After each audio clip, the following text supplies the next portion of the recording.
Bom, vamos fazer um resumo do metabolismo dos substratos, tá? Para isso ficar bem claro para você. Tá? Essa tabela aqui, tá? Uma tabela muito bonita, né? Trazendo aqui o sistema de energia, se necessita ou não de oxigênio, os subprodutos dessas reações químicas para a produção de ATP, taxa de ATP formada por segundo. Quer dizer, em um segundo, quanto de ATP consegue formar? Aqui, ATP formado por molécula. Aqui não é tempo, é cada molécula dessa, quanto ATP forma. E capacidade disponível. Então, olha lá, vamos entender isso aqui. ATP fosfocreatina. Utiliza oxigênio? Não. É direto lá no citosol. Né? Reação química total. A fosfocreatina vai se tornar creatina. Né? Vimos lá, né? Coloca o radical fosfato para o ADP. Qual que é a taxa relativa de formação de ATP a partir da fosfocreatina? Taxa relativa, 10 ATPs por segundo. Então tem a capacidade de formar 10 ATPs em um segundo. Alta capacidade. Porém, cada ATP desse vai utilizar uma molécula. Então, quantas moléculas de fosfocreatina eu preciso para formar 10 ATPs por segundo? 10 moléculas de fosfocreatina, porque é 1 por molécula. Isso dá uma capacidade aí, né, em torno de 15, menor que 15 segundos de atividade. Né? Glicólise. Glicólise é a molécula de glicose para duas de piruvato. Utiliza oxigênio? Não. É lá no citosol. Espero que isso tenha ficado claro.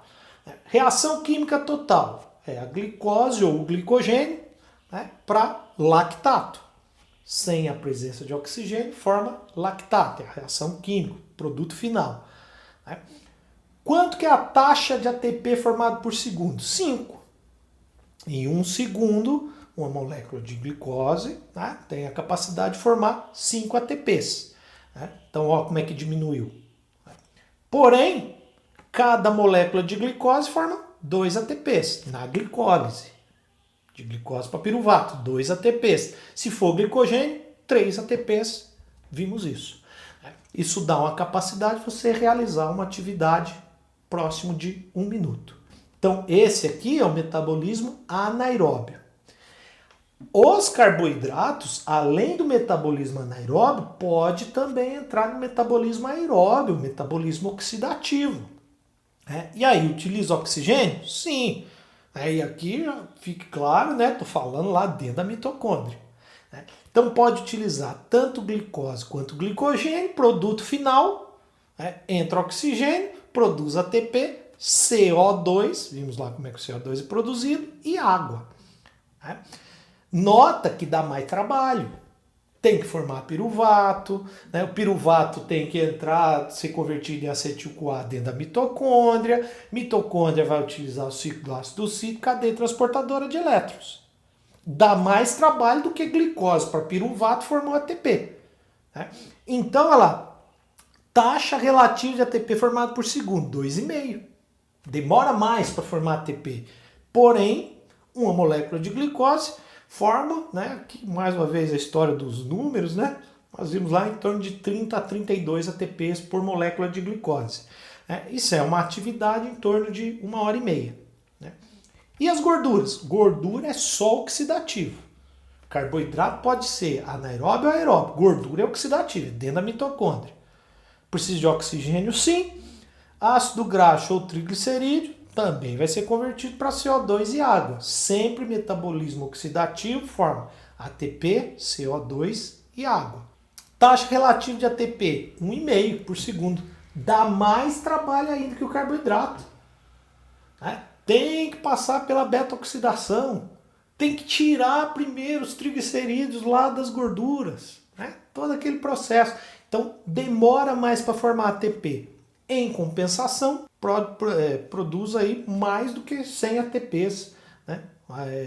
As moléculas de gordura, mais de 100 ATPs. Teoricamente, isso daria a capacidade de fazer atividade por dias. Né? Porém, teoricamente, por quê? Porque as gorduras queimam numa chama de carboidrato. Diminui o carboidrato, diminui a utilização das gorduras. Então aqui, mostrando uma fibra muscular, né, um vaso sanguíneo, corrente sanguínea, né, e aqui mostrando, né, aqui é uma microvilosidade intestinal, né, intestino, aqui fígado, tecido adiposo e sistema respiratório. Então, olha lá, no intestino, absorvida glicose. Glicose caiu na corrente sanguínea. Glicose da corrente sanguínea entrou na célula muscular. Como é que funciona o metabolismo da célula muscular? Né? Você vai fazer um exercício. Você vai passar por ciclos de contração e relaxamento muscular. Tanto para contrair quanto para relaxar, gasta ATP. Isso vai ficar claro na aula de muscular. Então, olha lá, ATP sendo degradado em ADP mais fosfato, né? E essa energia é utilizada no processo de contração e relaxamento. Né? ATP, você tem reserva? Sim, mas muito pequena. ATP é pesado. Então você utiliza quem? Fosfocreatina. Né? Então a fosfocreatina no repouso, no processo de contração, ela é convertida a creatina e o radical fosfato vai para ADP e isso forma ATP para você fazer em torno de 10, 15 segundos de atividade. E aí, essa energia aqui foi utilizada, a energia da fosfocreatina. Da onde que vem a energia do ATP? Da glicólise anaeróbia. Né? Glicose ou glicogênio sendo convertido para piruvato, né? Tanto a glicose quanto o glicogênio sendo convertido para piruvato, forma ATP. Se continua, vamos entrar no metabolismo oxidativo. O que é o metabolismo oxidativo? O glicogênio hepático, né, convertido, né, para piruvato. Piruvato entra no metabolismo oxidativo.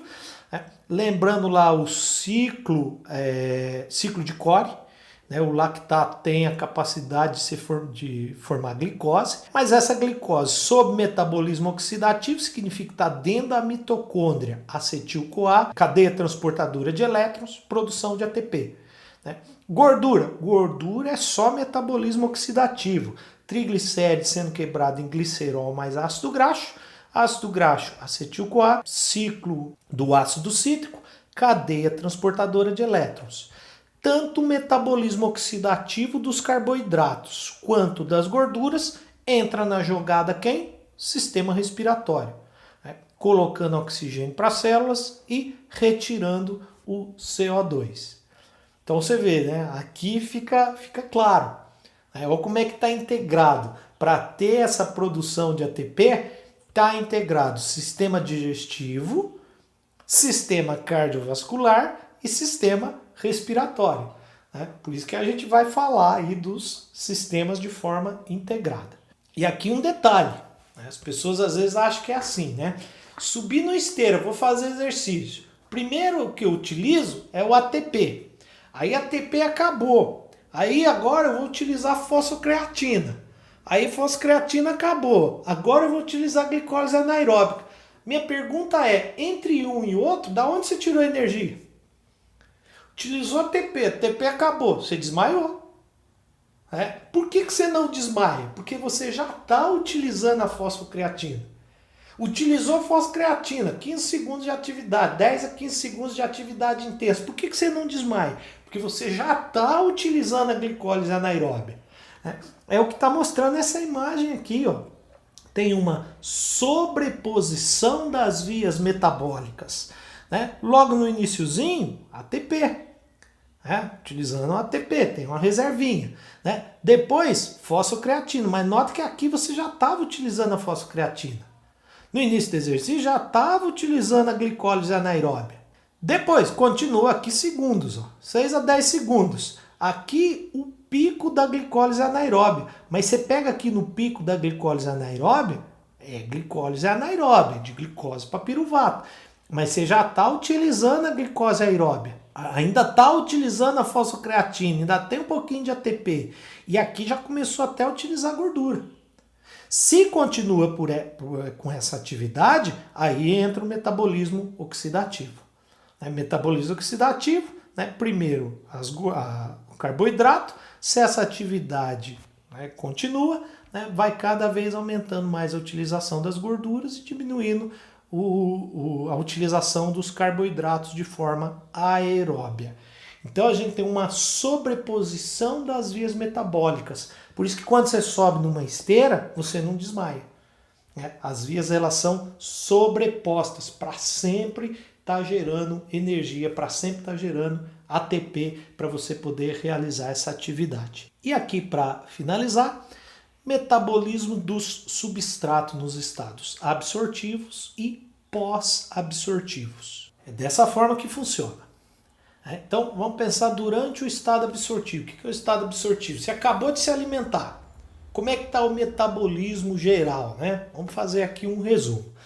Você acabou de se alimentar, legal, né? Então, da alimentação, chegou aminoácidos, glicose, triglicérides, né? Isso aí na corrente sanguínea. Vamos ver isso com calma, tá? Quando a gente vê sistema digestivo. A glicose, imediatamente, é utilizada pelos tecidos para produção de ATP. Então, captou glicose do sangue para formar ATP. Glicose, ainda tem glicose na corrente sanguínea? Opa! Lá no fígado, a glicose pode ser utilizada para formar triglicerídeos. E esses triglicerídeos, né, tem lá as VLDLs, lipoproteínas de muito baixa densidade, vão conduzir esses triglicerídeos até o tecido adiposo para ele ser depositado, né? Glicose tá na corrente sanguínea, o tecido adiposo capta a glicose e converte ela em triglicerídeos, está armazenando. Né? Os triglicérides da alimentação, vai ser armazenado tecido adiposo. Né? Os aminoácidos, musculatura, formar proteína. Aminoácidos, o fígado pode captar e formar proteínas, por exemplo, proteína de coagulação, por exemplo, a albumina. O fígado pode utilizar os aminoácidos, né, os aminoácidos cetogênicos, para formar gorduras. Né? E as células utilizam, né, os aminoácidos também em menor quantidade, mas para formar ATP. Então você vê, no estado absortivo, você acabou de fazer uma refeição, pegar toda essa energia e guardar. Claro que a insulina está aqui orquestrando isso tudo. Na presença da insulina, aumenta a síntese proteica, aumenta a lipogênese, né, gênese, formação de gordura, né, e aumenta a glicogênese, né, formação de glicogênio. Né, então, está depositando na forma de glicogênio.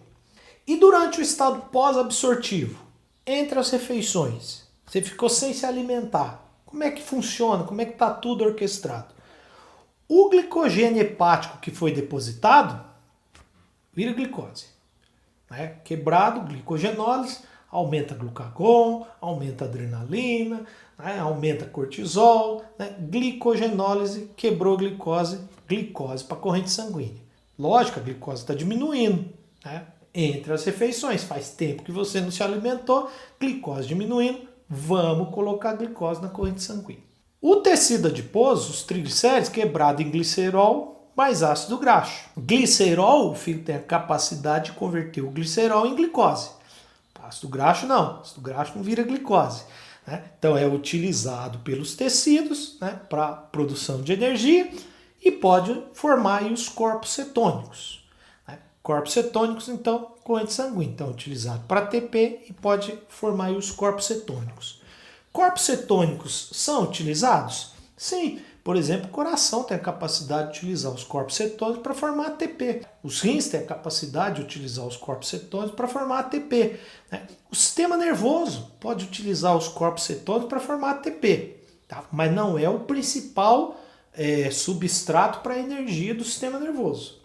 Tá? Não é o principal substrato. Entre as refeições, vamos pegar aqui as proteínas musculares. As proteínas musculares, se ficar muito tempo sem se alimentar, as proteínas podem ser quebradas e aminoácido na corrente sanguínea.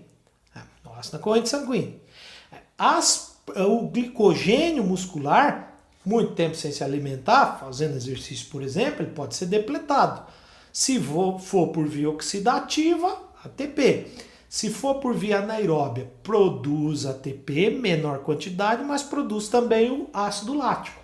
Lactato na corrente sanguínea, o fígado pega o lactato e converte em glicose. Então você vê, o fígado pega os aminoácidos, né, e pode converter também em glicose, os aminoácidos glicogênicos. Então você vê, né, o fígado converte aminoácidos, lactato, glicerol e glicogênio em glicose. Então todo o sistema está acoplado para poder formar o quê? Glicose. Glicose para a corrente sanguínea. Além disso, o organismo começa a utilizar substratos que não são glicose. Né? Começa a utilizar as gorduras como fonte de ATP, começa a utilizar lactato, corpos cetônicos como fonte de ATP. Então você vê, tem uma produção de glicose e uma preservação do uso dessa glicose. Como? Utilizando outros substratos que não são glicose. Tudo para poder manter quem? A glicemia. Para manter a concentração de glicose na corrente sanguínea. E por que é tão importante assim manter a glicemia? Se liga nessa? A função primordial desse metabolismo todo é deixar o sistema nervoso com energia. E a principal molécula que o sistema nervoso usa para poder produzir ATP é a glicose. A prova disso é que o sistema nervoso não precisa nem de insulina para poder colocar glicose para dentro das suas células. É independente de glicose, a entrada, né, da molécula de glicose é independente da insulina nas células do sistema nervoso. Então todo esse sistema é bolado para que o seu sistema nervoso tenha sempre glicose como fonte de energia. Tá certo, pessoal? Legal, espero que você tenha aproveitado aí a aula. Eu sei que é uma aula complexa, tá?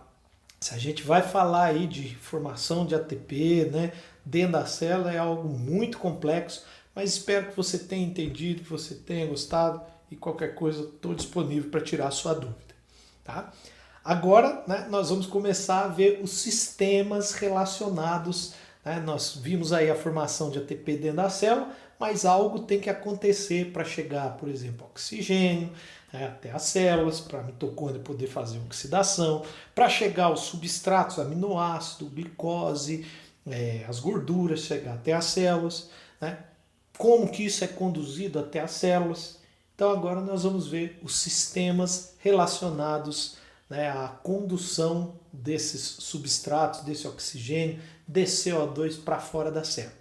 Sistema digestivo, sistema respiratório e sistema cardiovascular. Esta aula termina aqui, mas o aprendizado continua. Para acessar as atualizações e as últimas novidades da metodologia Fisiologia Aplicada, utilize o link disponível na descrição ou aponte a câmera do celular para o QR Code na tela. Até a próxima aula!